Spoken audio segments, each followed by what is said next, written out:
Còn là biết năm mê làm hết nè cậu ta.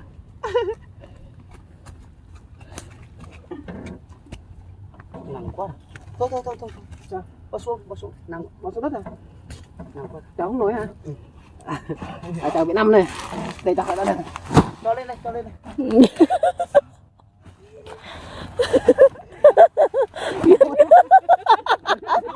Nhiều ông này. Rồi. Thêm không? Hello, xin chào cả nhà nha. Vâng, hôm nay Siêu Lân rất vui được gặp lại cả nhà và cũng như được gặp lại mọi người trong phiên live trong phiên review của Siêu Lân hôm nay. Hôm nay Siêu Lân sẽ nói cho mọi người biết hôm nay Siêu Lân sẽ đi review khung cảnh bà con trên đây mình đi hái cà phê tại dù chàng bạ bẹ phê dân tức là đi hái cà phê của người kinh thuê mình đi hái đây này để được hái được một đống này, đây. Thấy chưa đấy, đây cà phê của chú Dũng nha cả nhà. Rồi chúng ta sẽ từ từ đến thăm anh chị em ở đây hái cà đấy. Ồ đây này cả nhà, đây thấy chưa cả nhà. Xin chào anh Dũng nha. Đây cà của chú Dũng đây cả nhà. Đấy, chú Dũng đang hái cà đây này, khỏe không? Đấy.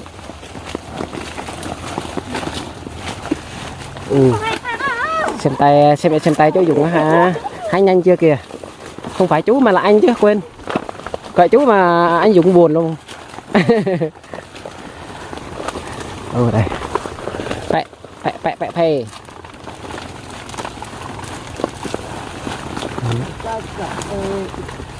Hái cà phê.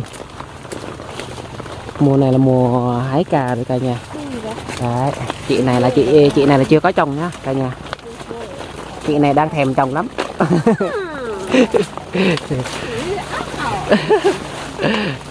Rồi mình đang người ha, này ta lằng cứ cặp ta vẽ mày đây trang vẽ phải gần á. Này lằng đây ta vẽ chân cái ta lằng mày tụi chọi đằng bào ấy.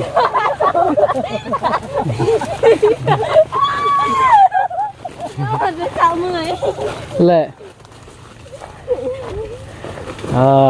cút thằng con đã han cút đấy nhá.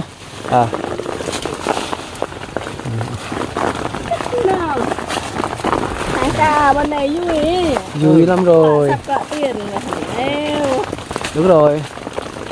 Anh em người Kinh là sắp có tiền rồi, vui rồi. Tiền là vui rồi.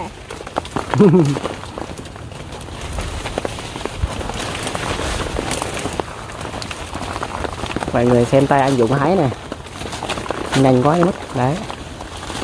Mình có cà là khác đó. Mình có cà là hái rất là chuyên nghiệp.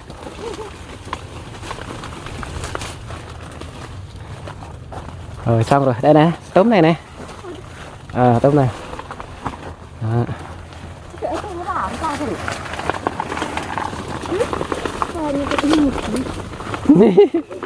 Pòi mẹ tay như vị. Dàn này dàn rộng nữa. Rồi các bạn ra đi, lết. Nó ăn xong rồi. Tôi nắm chim được đó. Chừng là mẹ vậy này, chừng là mẹ tụ tốc đã đau là lần của nhà mẹ xét của Lào cái tê.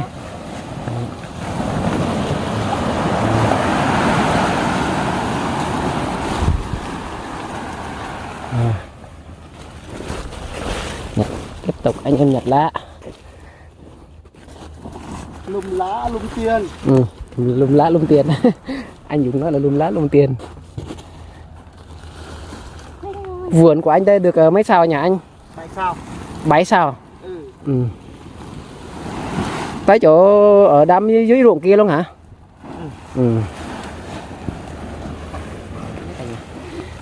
Đây là đúng mùa tháng này, tức là theo người đồng bào Tây Nguyên thì người đồng bào Tây Nguyên đi làm việc hái cà thì trong vòng tháng 11 tới tháng 12, đầu tháng 12 là mùa hái cà chín, còn đầu tháng 11 đây là hái lựa thôi cả nhà.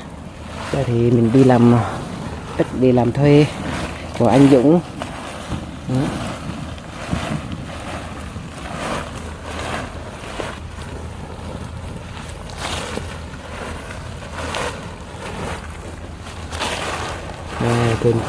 Trên quả hè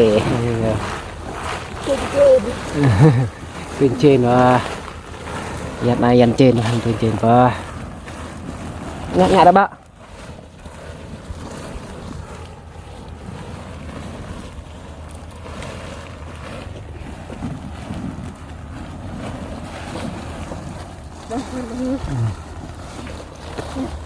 Cerak không mình ta bạ bao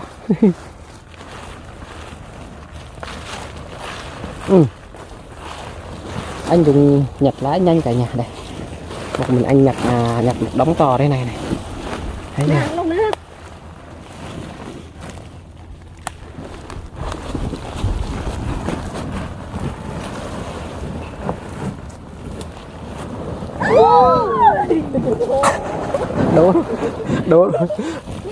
Đó rồi.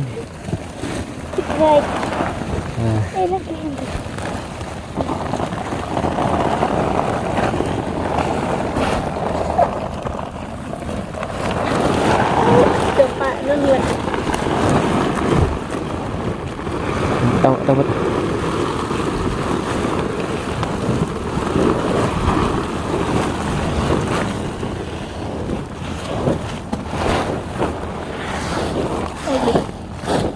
Mất.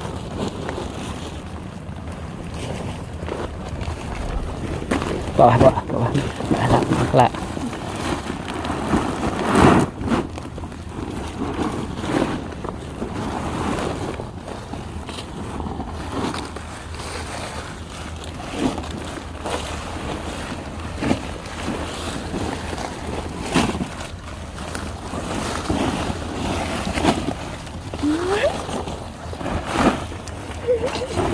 Chết không chụp là đấy chứ, đang vẽ lá đang chụp là tôi ai chắc lâu rồi,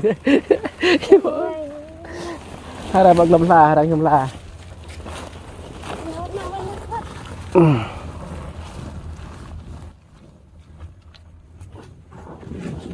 đây là mình xét rồi bỏ tè đâu bỏ đây tộc này đừng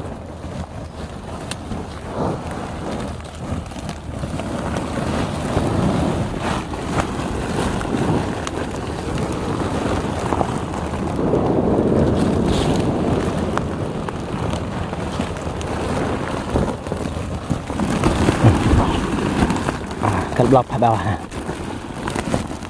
10 trang rồi 10 bị trang tạo này bị 5 năm bị này bị 5 năm nữa nó bị một quan cái dụ lại này bị một quan 10 trang tại bẹ rơi là cặp ta là một quan lại đang quan đang trang tạo sao đôi lại 10 lại là 10 bị quan là 10 trang bé gơi chẳng gơi nè tao đó bạn nhà bạn tao bạn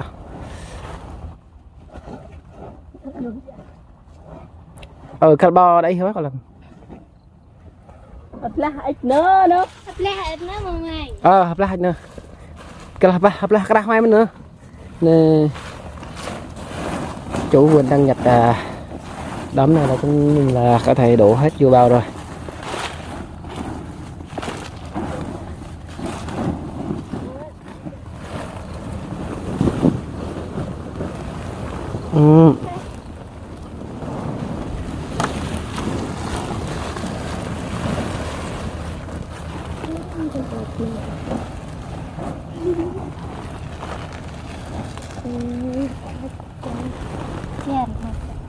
Cạ là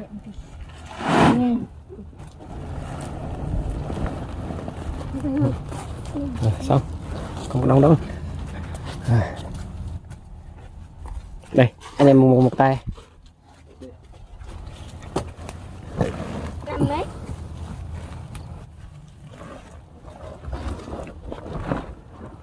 tôi đã bơi này cho tôi khử đã bơi này chừng qua nhưng mà mệt xét này còn bạt lại qua muôn sắc lâm này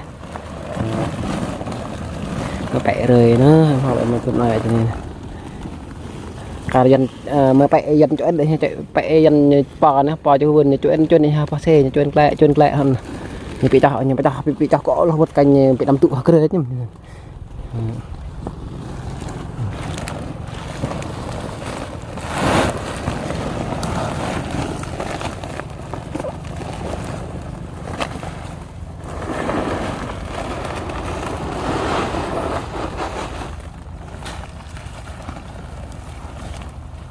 Nằm bên lại lăng kè bọc thư lắm cái nằm không cha xếp bao chân ta lại tuy việc của em nó xếp vậy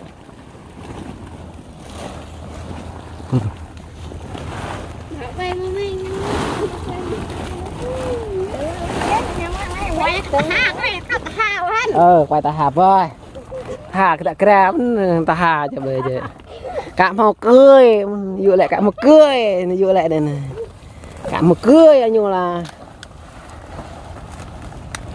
này cả một cười ô nhung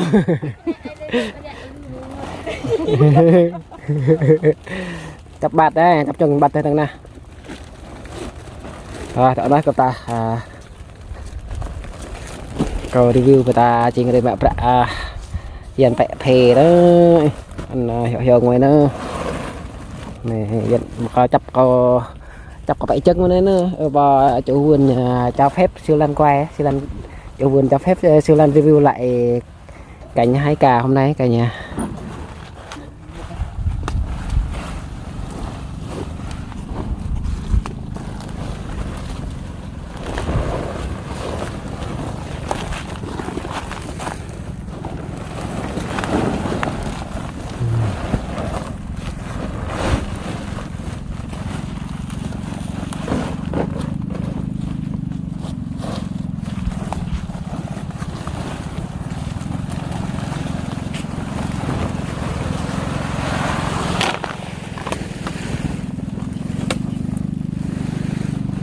chấp lại tầm bạt chấp chân này bạt rồi nhưng mà xét cho cái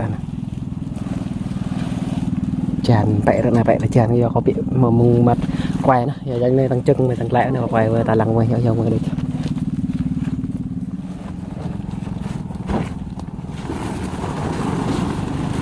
tập lại đấy tập lại bắt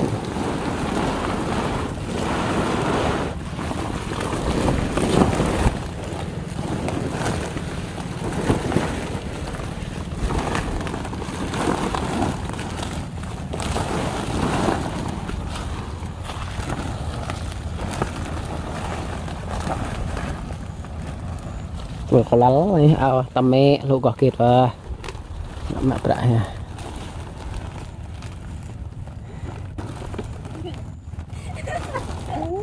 kia man kia bị chặt kia đấy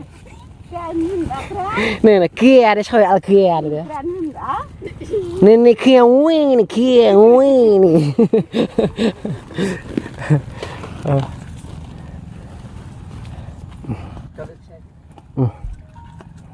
rồi bỏ anh em mình tụ lại hết tầm bạt rồi anh em mình dọn bỏ lên xe thô đi chờ để cho đi đã đi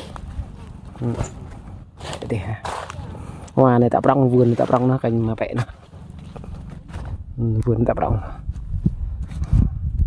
vườn như này bé sao nhưng mà ta chẳng bê lần chừng ta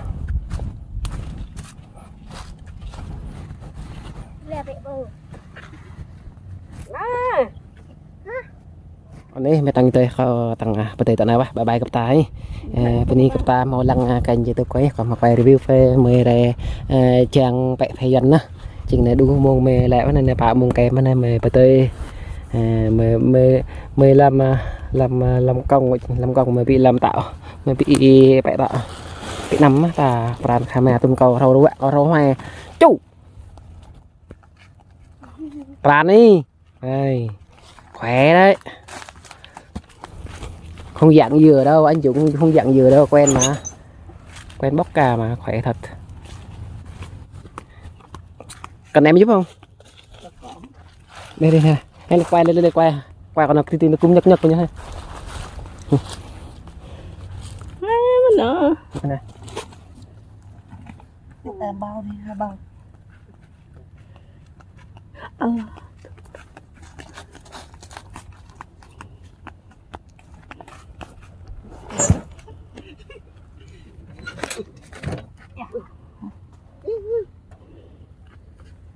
Ê, còn làm cái nằm mê, làm cái này, cậu ta.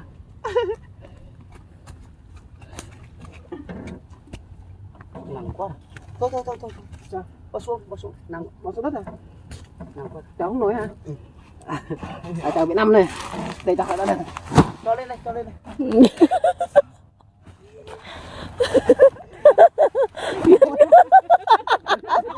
Yêu ông này.